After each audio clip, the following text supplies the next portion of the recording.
কোরআনের তেলাওয়াত নাই, তাহাজ্জুদ নাই, আওয়াবিন নাই, ইশরাক নাই, চার্চ নাই, এমন আছে নামাজ নাই, রোজা নাই, হজ নাই, যাকাত নাই, তরিকা নাই, তাসাউফ নাই, লেবাস নাই, পোশাক নাই, সিরাত নাই, সুরত নাই, আদব নাই, আখলাক নাই, আছে মদ, জুয়া, গাজা, ইয়াবা, বাবা, হিরোইন, ফেন্সিডিল, একতারা, দোতারা, সেতারা, আউল, বাউল, ফাউল, নাচানাচি, ফালাফালি। আর দাবি করবেন আপনি পিরানে পীর, গাউসুল আজম, খোদার কসম, পিরানে পীর তো দূরের কথা, মুসলমান কিনা আগে নিজেকে প্রশ্ন করো।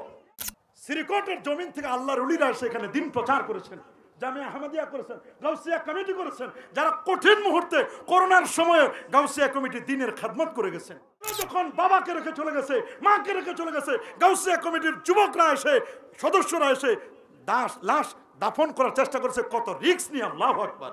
তার জন্য শর্ত আছে, পীর হওয়ার জন্য দুটো লাগবে। আমার আল্লাহ নিজেই বলেন, আল্লাযীনা আমানু ওয়া কানু ইয়াত্তাকুন, লাগবে ঈমান, লাগবে তাকওয়া।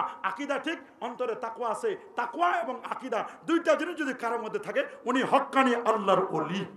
বাবার খেদমত করবেন, মা বাবার খেদমত করবেন। অনেকেই মাজারে দেন সবকিছু, মা বাবার খবর নেন না। আরে বাবা, মাজারে দেওয়ার বিরোধী আমি নয়, মাজারে দেওয়ার বিরোধী আমি নই। মাজারে আপনি দেন, কোনো আপত্তি নাই, তবে মা বাবারে কষ্ট দিয়ে মাজারে নয়। মা বাবারে কষ্ট দিয়ে মাজারে নয়, মা বাবারে কষ্ট দিয়ে মাজারে নয়, এটা মনে রাখবেন। অনেকেই নিজের মা বাবার খবর না, শ্বশুর শাশুড়ির জন্য পাগল আছে না?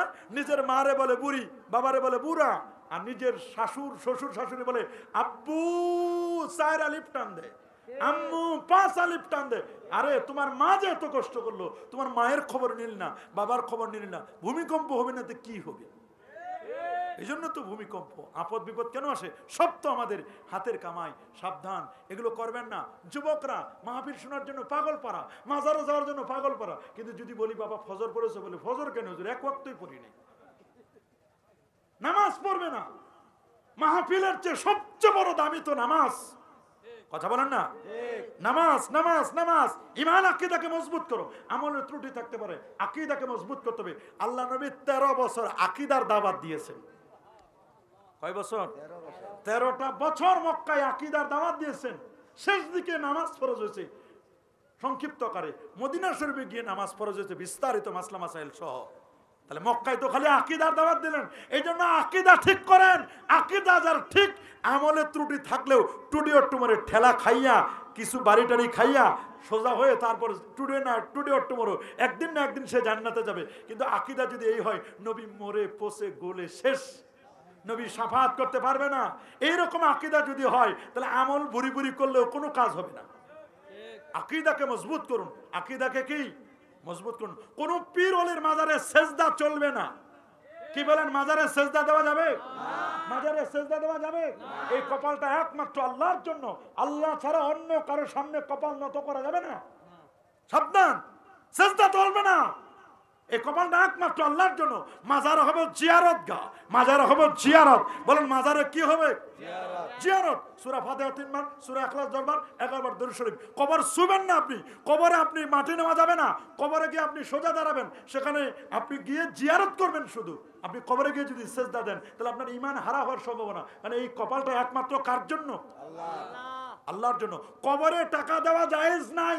তবে হ্যাঁ, কবরে টাকা দিবেন কেন?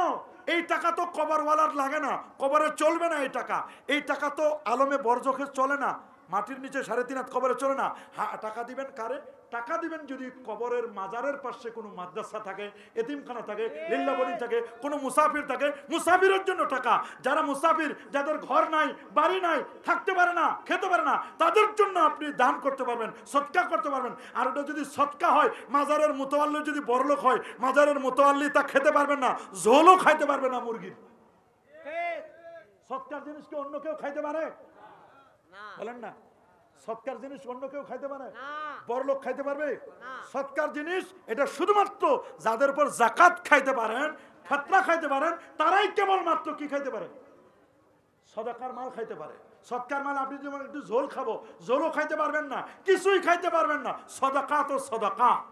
আপনি গরিব হলে খাইতে পারবেন। যদি কোনো মাজারের মুতাওয়াল্লি গরিব হয়, তাহলে উনি খাইতে পারবেন। সুবহানাল্লাহ বলেন, আল্লাহু আকবার বলেন। মাজারে কি সেজদা চলবে? আপনারা দেন না কি আবার? না, এই কাজ করবেন না। আলহামদুলিল্লাহ, সুন্নিরা মাজার পূজা করে না, আমরা মাজার জিয়ারত করি। বলেন, আমরা মাজার জিয়ারত করি। এটা মনে রাখবেন, এটা মনে রাখবেন। মাজার হবে জিয়ারত, মাজার হবে। নারীদের জন্য মাজারের ভিতরে এসে জিয়ারত করার কোনো প্রয়োজন নেই। নারীদের যদি জিয়ারতের প্রয়োজন হয়, তারা দূর থেকে তারা পর্দার আড়ালে বসে জিয়ারত করবে।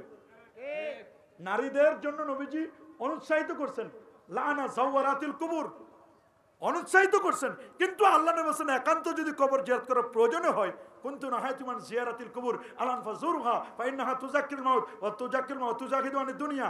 হ্যাঁ, জিয়ারত যদি করতেই চায় নারীরা, তাহলে পর্দার আড়ালে দূর থেকে তারা জিয়ারত করতে পারবেন। কারণ নারীরা আপসেট হয়ে যায়, তাদের মনটা নরম, ওরা কবরে গিয়ে হাই হুতাশ করবে, এই জন্য নিষেধ করে দেওয়া হয়েছে। মনে থাকবে কথা? কি কথা মনে থাকবে? সুন্নত নামাজগুলো পড়বেন, ফজরের আগের সুন্নত সহ 12 রাকাত সুন্নত পড়বেন, কাবলাল জুমা বাদাল জুমা পড়বেন। আমাদের তারাবি নামাজ কয় রাকাত? বলেন না সবাই, কয় রাকাত? বেতের নামাজ 3 রাকাত। বেতের নামাজ কয় রাকাত? 3 রাকাত। তারাবি নামাজ 20 রাকাত। বেতের নামাজ 3 রাকাত পড়বেন, 1 রাকাত নয়। কয় রাকাত? 3 রাকাত। মনে থাকবে তো? শবে বরাত পালন করি, ঈদে মিলাদুন নবী আমরা পালন করি, শবে মেরাজ পালন করি, আশুরা পালন করি, আহলে বাইতকে মহব্বত করি, মাথায় টুপি দিবেন, মুখে দাড়ি রাখবেন। আপনি দাবি করেন সুন্নি, এমন সুন্নি এশকের ঠেলায় সব দাড়ি আপনার পড়ে গেল। আপনি আর কবে সোজা হবেন? কবে সোজা হবেন? মরার আগে তো সোজা হইতে পারবেন না, মরার পর তো ঠিকই সোজা হবেন। সোজা হইতে না চাইলেও টানে সোজা করবে। কথা বলেন। আপনি নবীর মহব্বত, কোন নবী কখনো দাড়ি কাটেন নাই।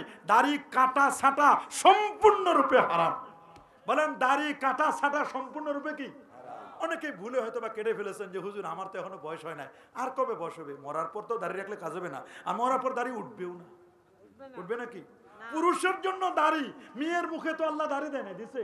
মেয়েদের জন্য দাড়ি রাখা হারাম। বলেন, মেয়েদের জন্য দাড়ি রাখা কি? আর পুরুষের জন্য দাড়ি কাটা হারাম। যেই মৌলবী, যে আলেম দাড়ি কাটে ছাটে, তার পিছনে নামাজ পড়া যাবে না। যেই মৌলবী গান বাদ্য ঢোল তবলা শুনে, ওই মৌলবীর পিছনে নামাজ পড়া যায় হবে না। রাসূল বলেন, আমি এগুলো ধ্বংস করার জন্য আসছি।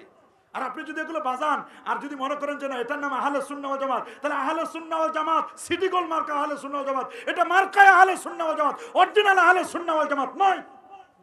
আপনারা আমারে খারাপ জানেন আর ভালো জানেন, হক কথা বলে যাবো, কার ভালো লাগলো কার ভালো লাগলো না এটা দেখার বিষয় আমার নয়। হক কথা যদি বলতে না পারি, আল্লাহর দরবারে আমি আসামি হয়ে উঠবো। আমরা নিজেরা দাবি করি আমি আহলে সুন্নাহ জামাতের ইমাম। আহলে সুন্নাহ জামাতের ইমাম ছিল 2 জন। কয়জন? ইমাম আবুল হাসান আল আশআরী, ইমাম আবু মনসুর আল মাতুরিদি, এরা ছিল 2 জন ইমাম। আর এদেরকে আরো বড় ইমাম ছিলেন ইমাম আজম আবু হানিফা রাহমাতুল্লাহ আলাইহি, যিনি 100 বার আমার আল্লাহকে স্বপ্নে দেখেছিলেন, 40টা বছর এশার দিয়ে ফজর পড়েছেন, 55 বার নবীজির রওজা মুবারাকা জিয়ারত করেছেন। এত বড় পণ্ডিত ছিলেন তিনি। এ বাবা, রমজান মাসে 62 খতম কোরআন মাজিদ তেলাওয়াত করতেন। আর আজকে আমরা 6 মাসেও 1 বছরে কোরআন ছুঁয়েও দেখি না। কোরআনের তেলাওয়াত নাই, তাহাজ্জুদ নাই, আওয়াবিন নাই, ইশরাক নাই, চাষ নাই, এমন আছে নামাজ নাই, রোজা নাই, হজ নাই, যাকাত নাই, তরিকা নাই, তাসাউফ নাই, লেবাস নাই, পোশাক নাই, সিরাত নাই, সুরত নাই, আদব নাই, আখলাক নাই। আছে মদ, জুয়া, গাজা, ইয়াবা, বাবা, হিরোইন, ফেন্সিডিল, একতারা, দোতারা, সেতারা, আউল, বাউল, ফাউল, নাচানাচি, ফালাফালি। আর দাবি করবেন আপনি পিরানে পীর, গাউসুল আজম। খোদার কসম, পিরানে পীর তো দূরের কথা, মুসলমান কিনা আগে নিজেকে প্রশ্ন করো। নিজেকে প্রশ্ন করো, তুমি মুসলমান কিনা মেসাব। বহুত বাউল ফাউল আছে যারা আল্লাহকে গালি দেয়। আল্লাহকে যারা গালি দেয় তাদেরকে শুধু গ্রেফতার নয়, তাদেরকে গ্রেফতার করে ফাঁসির মঞ্চে ঝুলাতে হবে। সাবধান, বাউল ফাউলের জায়গা এটা বাংলাদেশ নয়, এটা আউলিয়া উলিয়ার দেশ। শাহ মুহসিন আউলিয়া এমনি আসে নাই, আল্লাহর ওলিরা এসেছেন দিন কায়েমের জন্য। দিনের পিলার হচ্ছে 3টা: ঈমান, ইসলাম, ইহসান। ঈমান হলো আকীদা, ইসলাম হলো মাযহাব ফিকহ, আর ইহসান হলো তাসাব্বুফ মারিফাত। ইমাম মালিক বলেছেন, মান তাফাক্কাহা ওয়া লাম ইয়াতাসাওয়াব, যে ইলমে ফিকহ শিখছে ইলমে তাসাউফ শিখে নাই, ওকে বলে দাও ফাকাত তাফাসসাকা, তুমি ফাসিক। ওমান তাসাওয়াফা, যে তাসাউফ শিখছে মারিফাত শিখছে ফিকহ শিখে নাই, ফাকাত তাজান্দাকা, ওকে বলে দাও তুমি জিন্দিক বেঈমান। ওমান জামা বাইনাহুমা ফাকাত তাহাক্কাকা, শরীয়ত শিখলো মারিফাত শিখলো, ওই লোকটা হক্কানি। আগে হলো শরীয়ত, তারপর হলো মারিফাত। শরীয়ত ছাড়া কোনো মারিফত নয়। শরীয়ত ছাড়া যারা মারিফতের দাবি করবে, ওটা মারিফত নয়, ওটা মাইরের পথ, ওটা মরার পথ। আগে হলো শরীয়ত। বলেন আগে কি? আগে কি? তারপর তরিকত না, তারপর মারিফত। আগে হলো শরীয়ত, আগে কি? তারপর আর শরীয়তুকা লাবান, শরীয়ত হলো দুধ, ওয়াল মারিফাতুকা জুবনা, মারিফত হলো ঘি, মাখন, সর। দুধ ছাড়া সর হয় না? তো দুধে নাই মিয়া, তুমি সর লয়ে টানাটানি করো। আগে তো দুধ লাগবে, তারপর না সর পড়বে।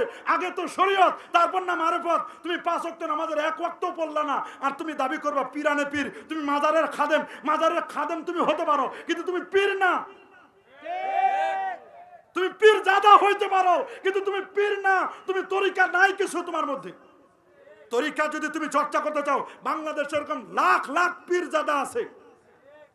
পীর জাদা হইতে পারে, কিন্তু পীর হওয়ার জন্য শর্ত আছে। পীর হওয়ার জন্য দুটো লাগবে। আমার আল্লাহ নিজেই বলেন, আল্লাযীনা আমানু ওয়া কানু ইয়াত্তাকুন। লাগবে ঈমান, লাগবে তাকওয়া। আকীদা ঠিক, অন্তরে তাকওয়া আছে। তাকওয়া এবং আকীদা দুইটা জিনিস যদি কারোর মধ্যে থাকে, উনি হক্কানি আল্লাহর ওলি। এদেশ 12 আউলিয়ার দেশ। এটা শাহজালালের দেশ, শাহপুরানের দেশ, শাহ নেসার, শাহ সালেহ, শাহ মুহসিন আউলিয়া, শাহ গরিবুল্লাহর দেশ। আল্লাহু আকবার।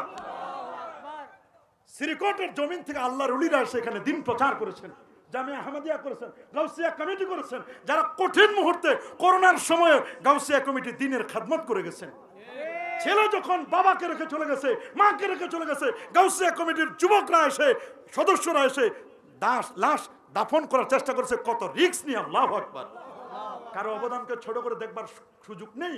আল্লাহ আমাদের সবাইকে কবুল করুন। শেষের কথাগুলো একটু কষ্ট পাইছেন, কষ্ট পাইলে আমার করার কিছু নাই, এটা আমাকে বলতে হবে, এটা আমার দায়িত্ব। এটুকু যদি বলতে না পারি তাহলে ঈমান তো নাই আমার। এটুকু যদি বলতে না পারি তাহলে আমি কিসের ঈমানদার? আমি জানি এগুলো আপনাদের মধ্যে নাই, আপনাদেরকে সতর্ক করার জন্য বলছি, পরবর্তীতে এইরকম যেন কেউ ভণ্ডামি যেন না করে। আল্লাহ আমাদের সবাইকে কবুল করুন। 5 ওয়াক্ত নামাজ যেন মিস না হয়, ফজর যেন মিস না হয়, মুসল্লি চিনা যায় ফজরে, বন্ধু চিনা যায় বিপদে। আল্লাহ আমাদের সবাইকে কবুল করুন। আজ এ পর্যন্ত ভাইজান যে কষ্ট করেছেন, আমাদেরকে যারা দাওয়াত দিয়েছেন, এই সুন্দর অ্যারেঞ্জমেন্ট করেছেন, ইনারা কষ্ট করে এত রাত পর্যন্ত আছেন। আমার মধ্যে এমন কোনো যোগ্যতা নেই, যেগুলো বলছে এগুলো ফাও। আমি তো আসি শুধু, কেন আমার দাওয়াত দেয় আমি নিজেও জানি না। মানুষ কেন দাওয়াত দেয়? আমার সুর নাই, তার নাই, কিছুই নাই। তারপরেও কিছু কোরআন সুন্নাহর কথা আমি বলি। আল্লাহর মেহরবানি, জানে আলম ভাই যে সুর গাইছে, সারা রাত গাইলে তো আমার শুনতে মন চাই। আমি তো মন চাইছিল যে আরেকটা গজল গাওক। তো এগুলো পরবর্তীতে আপনারা শুনবেন। আমি আল্লাহর রাস্তায় আপনাদের কাছে বিদায় চাচ্ছি, যেহেতু সকাল 10টায় আমাকে মসজিদে বের হয়ে যেতে হয়, আর আমার সুযোগ নেই। যতটুকু পর্যন্ত বলতে পেরেছি, আল্লাহ আপনাদের সহ, আমি সহ সবাইকে আমল করার তৌফিক দান করুন।